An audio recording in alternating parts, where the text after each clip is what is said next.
Wolverine 10, mais um capítulo da agenda do Fera. Histórias da X-Force, histórias dos exilados. Será que o mix da revista do Wolverine finalmente vai engrenar? A resposta hoje, aqui no canal Fator X, logo depois da vinheta.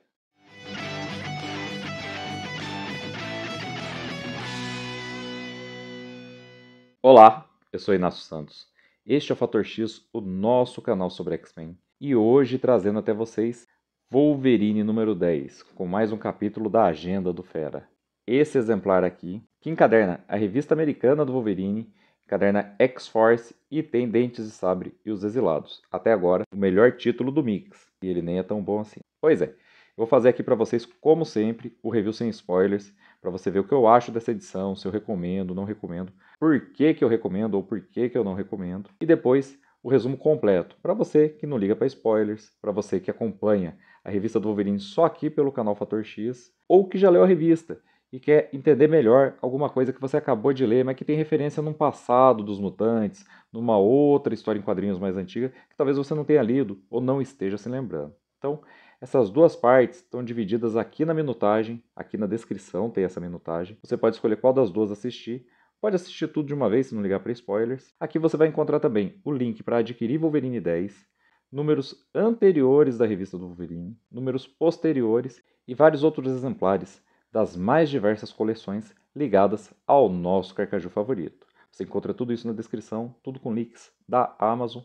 Por esses links você ajuda o canal Fator X quando adquire por aqui. Você também pode nos ajudar fazendo um Pix, cuja chave é o número de celular, que é o primeiro item aqui da descrição, ou através do QR Code que eu deixo aqui na tela quase durante o vídeo todo. E agora, o canal também tem o botão Seja Membro. Então, se você quiser contribuir com a gente e receber alguns benefícios que eu estou começando nesse negócio, é só clicar aqui no Seja Membro. Agora, vamos lá para a primeira parte, review sem spoilers de Wolverine número 10 da Panini.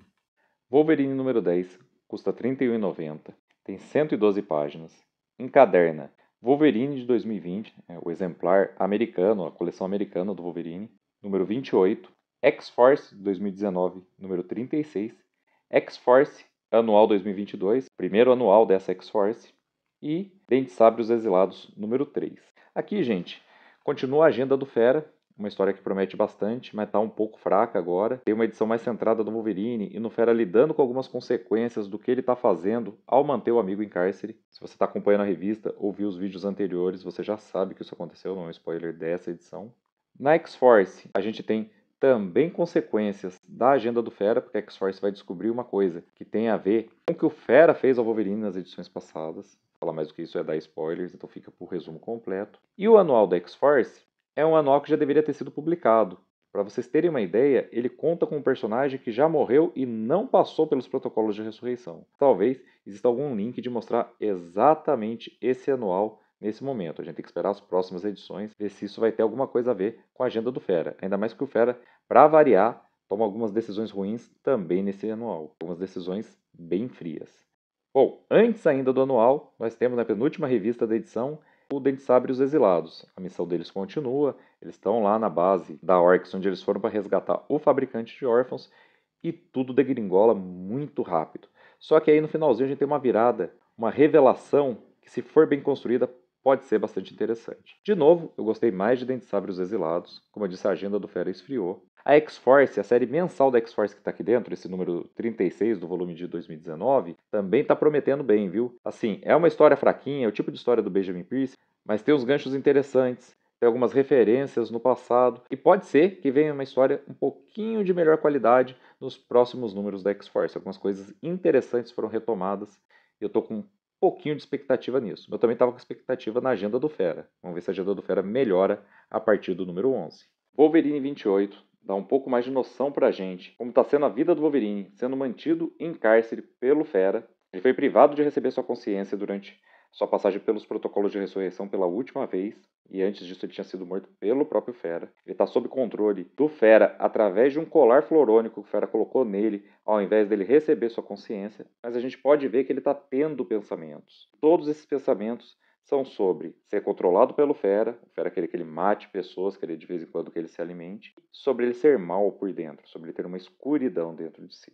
O Fera usa ele numa missão, mas como ele está reduzido a um estado bem animalesco, ele não espera todas as instruções do Fera e não espera o sistema de segurança do alvo ser desligado. Assim ele acaba sendo gravado por câmeras, cria um incidente internacional que o Fera vai ter que resolver também na revista. Ele vai ter que depor perante o governo americano, apesar dele ser cracoano, para resolver o problema do incidente internacional. O coronel, se não me engano, foi assassinado pelo Wolverine e tudo foi gravado. Enquanto o Fera parte para fazer isso, o Wolverine fica sozinho em sua clausura. E aí, ele continua fazendo experimentações, ele corta a si mesmo, ele quer que essa coisa sombria que ele sente dentro de si saia, que eu imagino que são seus instintos mais selvagens. Que o Wolverine que a gente conhece fez todo um caminho para aprender a controlar, mas esse é como se fosse um recém-nascido no corpo de um adulto. Acontece que a própria Krakoa liberta ele. Ele chega a salvar uma menina que está se afogando num dos rios de Krakoa, mas acaba assustando as demais crianças, até a criança que ele salvou, se sente mais culpado, corta mais de si mesmo para espiar essa sensação ruim, e esse sangue todo está caindo em Krakoa, até que Krakoa resolve abduzir o Wolverine e levar ele para o poço, que a gente sabe, porque está lendo lá em Dente Sabre os Exilados, está vazio. O Wolverine é o único prisioneiro do poço e está preso ali com seus pensamentos, está tendo algumas alucinações e está tentando resolver essa questão dessa parte sombria dentro de si. Em outro lugar, o Fera depõe então para explicar por que o soldado, um operativo cracoano de renome como Wolverine, estava cometendo um assassinato em solo americano. O Fera rebate as acusações, mostrando coisas que a gente já sabe dos números anteriores da revista do Wolverine. Que o Gabinete X da CIA adquiriu com perigo, antiga aliada dos X-Men, cópias robôs de cada um dos X-Men, inclusive de Wolverine. E são essas cópias que o Fera responsabiliza pelo atentado que na verdade foi ele que mandou o Wolverine cometer. X-Force 36 traz uma missão da X-Force ainda sem o Wolverine, porque ele está lá sob controle completo do Fera, isolado do resto da equipe. A Dominó entra disfarçada num leilão feito secretamente no restaurante. Rapidamente o disfarce dela é descoberto, o Ômega Vermelho e o Deadpool vem socorrê-la, mas mal tem tempo de chegar onde ela está dentro do restaurante, porque já tinham operativos do grupo antimutante Xeno do lado de fora.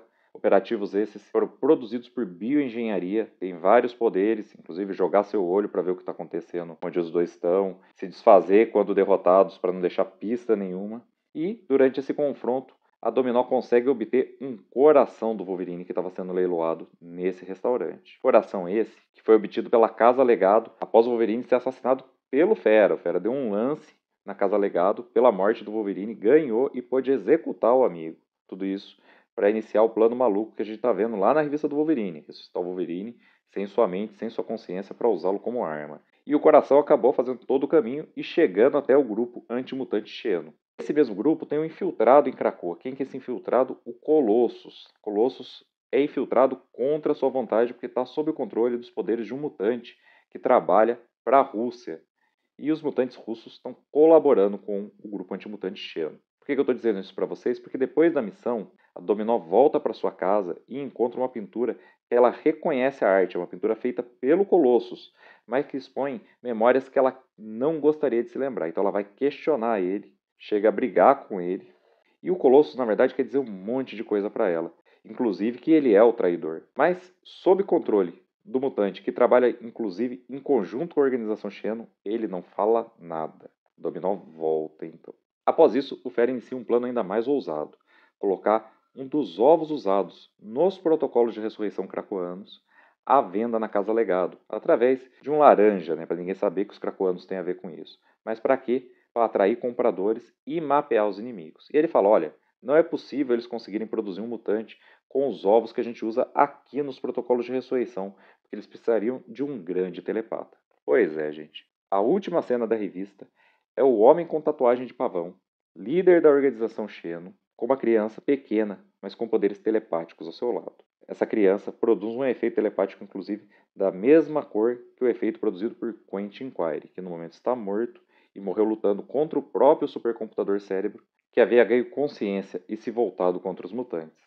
No momento da destruição dessa versão do supercomputador cérebro, Quentin Quire se sacrificou, destruiu a criatura, que tinha assumido o nome de Cerebrax, mas por algum motivo, mesmo vencendo, no último ato, Cerebrax deletou de todas as outras unidades cérebro, reservas, todos os backups da mente de Quentin Quire, o que fazia a gente pensar que era impossível ele passar pelos protocolos de ressurreição. Mas a gente sabe que a organização Xeno já tinha amostras dele, inclusive já tinha usado algumas amostras dele num clone falho que a equipe já enfrentou antes. Com tudo isso em mente, quem será essa criança? Dentes de Sabre e os Exilados número 3 começa com toda a equipe no plano astral. O terceiro olho, no final da edição passada, transportou toda a equipe para lá para tentar ganhar tempo, uma vez que os poderes do fabricante de órfãos estavam fora de controle desde que ele tinha removido o elmo da sua armadura enquanto era prisioneiro da Doutora Barrington. A Doutora Barrington, inclusive, a gente ficou na dúvida se ela morreu ou sobreviveu. A gente vê que ela sobreviveu bem machucada e, inclusive, ela consegue chamar a mulher que ela havia produzido com bioengenharia super-humana de volta do plano astral para socorrê-la. Isso porque essa base da Orcs foi desativada pelo controle da Orcs e está prestes a cair dentro do vulcão.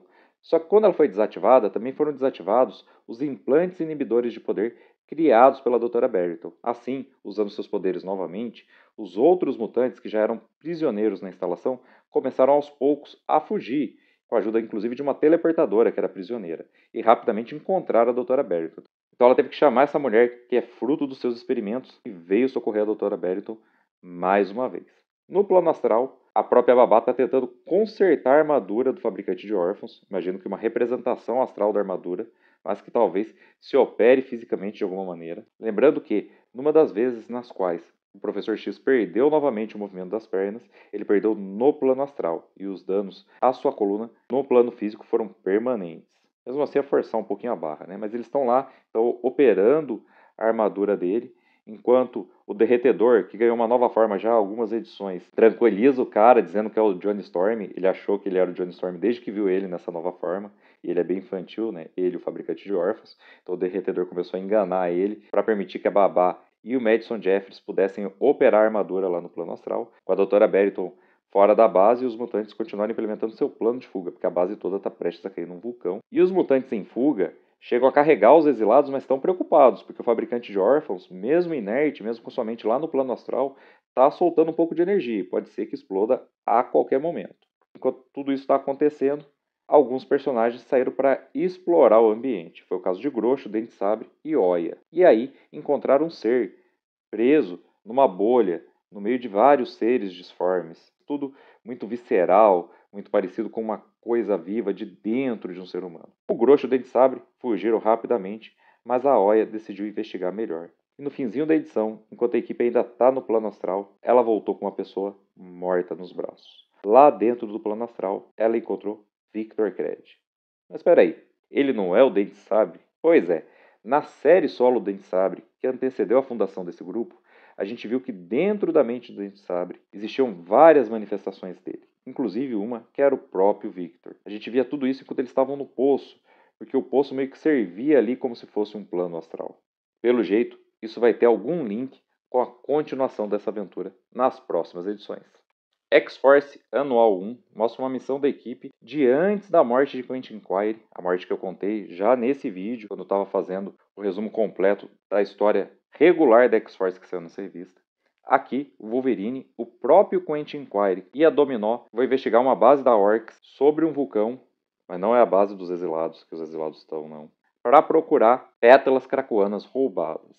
Só que isso é um boato, isso é uma mentira, na verdade isso foi uma armadilha feita para X-Force. A sábia percebeu e avisou a Rainha Branca, porque ela desconfiou do Fera não perceber. A Rainha Branca foi então até a sede da X-Force, conversou com o Fera durante algum tempo, mas rapidinho ela percebeu. O Fera, na verdade, quer saber o que a Orcs tem contra a X-Force, mesmo que para isso tenha que matar a X-Force. Ela fala, você disfarça todo o seu sadismo com preocupação, como se fosse altruísta sacrificá-los para descobrir coisas que podem proteger Krakoa, mas eu sei a verdade. Você é megalomaníaco.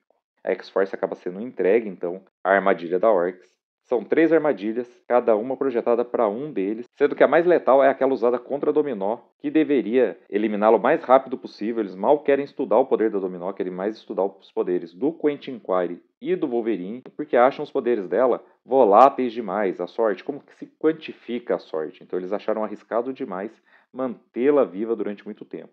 Pois é, exatamente a sorte dela que vai salvar todo mundo. O Wolverine está sendo meio que cortado e regenerado enquanto está preso num imã por uns robôs, uns sentinelas modificados para fazerem experimentos médicos. Então eles estão vendo a cada corte quanto tempo leva para o Wolverine se regenerar. Já contra o Quentin Quire, eles estão usando um som de uma intensidade específica que eles acreditam afetar telepatas. E aí tem até uns arquivos onde eles dizem que já fizeram testes contra as amostras que eles têm. Ou seja, as amostras eu imagino que sejam outros clones de Quentin que eles já produziram, já usaram inclusive contra a X-Force. Então eles chegaram a fazer testes nesses clones, pelo que eu pude entender, e agora estão testando no original para ver se funciona. E o Wolverine rapidamente se toca que apesar dos experimentos com ele, o Quentin, por ser um mutante nível ômega, pode promover descobertas mais perigosas contra os Krakoanos. Então ele está com pressa para escapar. Mas é a sorte da Dominó que vai salvar todo mundo. Porque ela escolheu aleatoriamente uma porta. Todas levariam ao seu fim, levariam à sua morte de qualquer jeito.